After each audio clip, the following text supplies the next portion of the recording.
Donc vous avez 7 génisses qui ont été livrées. Toutes sont des génisses issues de métissage. En tout cas des vaches d'une bonne valeur génétique.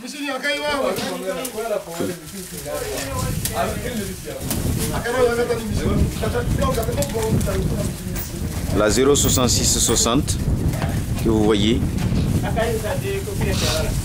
avec une jolie robe pie noire appelée Wage Ballet, parce que le bas-ventre et le flanc sont de robe blanche et le reste du corps est noir. Gestante de quelques mois, au plus tard, d'ici 6 ou 7 mois, elle deviendra une vache primipare. Donc, métis Holstein, grande de taille, génisse, qui aura toute la chance de bien s'adapter ici, de faire sa première mise bas également dans cette exploitation. En tout cas, c'est ce que nous souhaitions. Autre également, génisse, que vous voyez, avec cette robe brune, qui porte le nom de Dake Wune en Peul. Jolie génisse également, donc jeunes, en train de prendre leur première gorgée d'eau dans leur ferme, en tout cas d'adoption.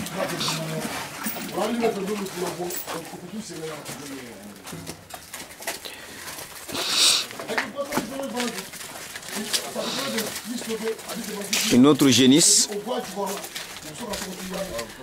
Djamale Palais en Peul, parce que vous avez la robe qui est tachetée noire, répartie sur la totalité du corps, d'où le nom Djamale, en tout cas 3 zones bien coloriées en noir. Également une très belle génisse. La Dake Ballet, et celle-là qui porte le nom de Dake Wune. Comme vous voyez, elle est brune foncée, en tout cas une jolie robe également, une génisse en pleine forme, qui normalement est gestante également. En tout cas, elle a l'âge d'être procréée.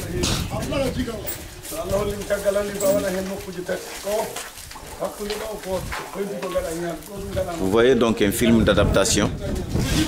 Ok.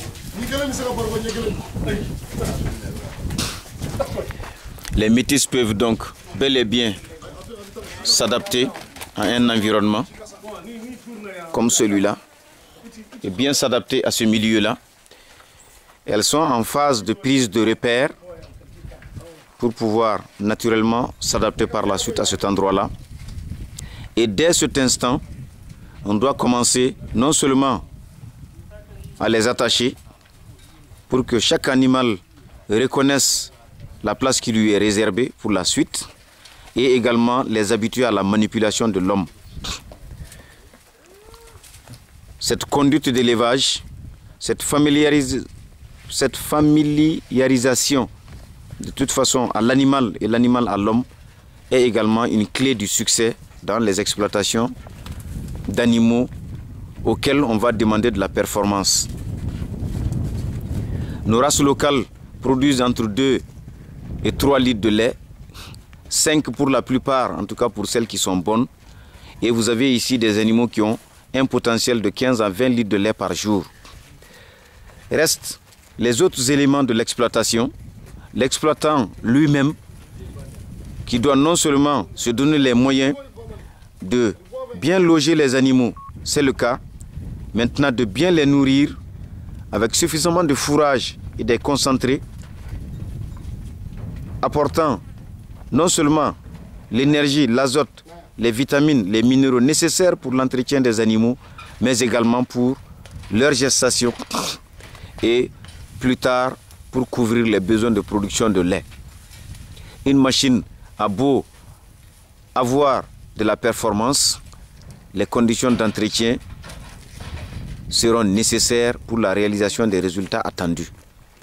Donc, M. Famale est un promoteur heureux qui a été financé par le PCDA qui aujourd'hui, Dieu merci, a les animaux à sa disposition. À lui, non seulement de se former, mais d'être capable d'entretenir ces animaux pour que d'ici février 2015, il soit déjà en train de produire suffisamment de lait. 10 litres de lait par vache et par jour, avec cette tête, à 70 litres de lait par jour, et il serait pratiquement à plus de 2000 litres de lait produits ici par mois. Et sur 6 mois, vous pouvez déjà faire le calcul, plus de 12 000 litres de lait seront capables d'être produits par cette ferme. L'étable a des dimensions qui sont normées. Il reste à corriger l'écartement de l'espace réservé à chacune des têtes. 1 mètre de largeur suffit largement pour les têtes et éventuellement lutter contre tout ce qui sera parasite, non seulement externe, mais également parasite interne. On ne peut réussir qu'avec un vétérinaire. En tant que vétérinaire, nous lui conseillons également de trouver, en tout cas, un vétérinaire compétent, capable de maîtriser l'aspect sanitaire et également de donner l'ensemble des conseils indispensables à la réussite de son exploitation. Nous terminerons ce petit extrait de film qu'en disant que le développement du pays ne saurait repartir sans la multiplication de ce genre de modèles par 1000, par milliers et par millions un jour pour que l'élevage soit maîtrisé et maîtrisable, les productions soient également non seulement calculables mais disponibles. La clé du développement viendra certainement de cela, la clé du développement de l'élevage également, sans doute. Nous exerçons donc le PCDA non seulement à renforcer les capacités de ses promoteurs par des formations, mais également à continuer à installer d'autres bénéficiaires. De grandes zones d'élevage à partir de ces varés existent, notamment toute la zone du delta central du Niger, principalement la rive gauche, donc de Tenenkou, la zone de Djondjori, la zone de Togéré, la zone de Djaloubé, la zone de Dogo, la zone de Youarou.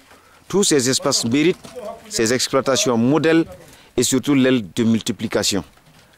Parce que des millions de races locales existent. Malheureusement, leur production, leurs conditions d'élevage sont devenues de plus en plus dures. L'environnement changeant de plus en plus, le fourrage ne suffisant pas en réalité à couvrir les besoins d'entretien, encore moins les besoins de production de ces animaux, il est impensable de continuer par ce système.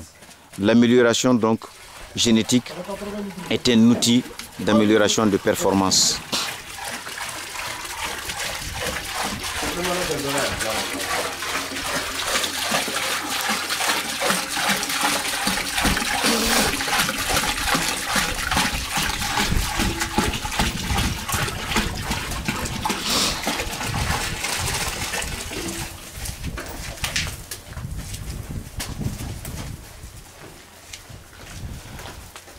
La loge réservée aux futurs géniteurs. Voilà. Nous conseillons naturellement non seulement de mettre 2 rangées supplémentaires pour les géniteurs, mais également de renforcer les barres.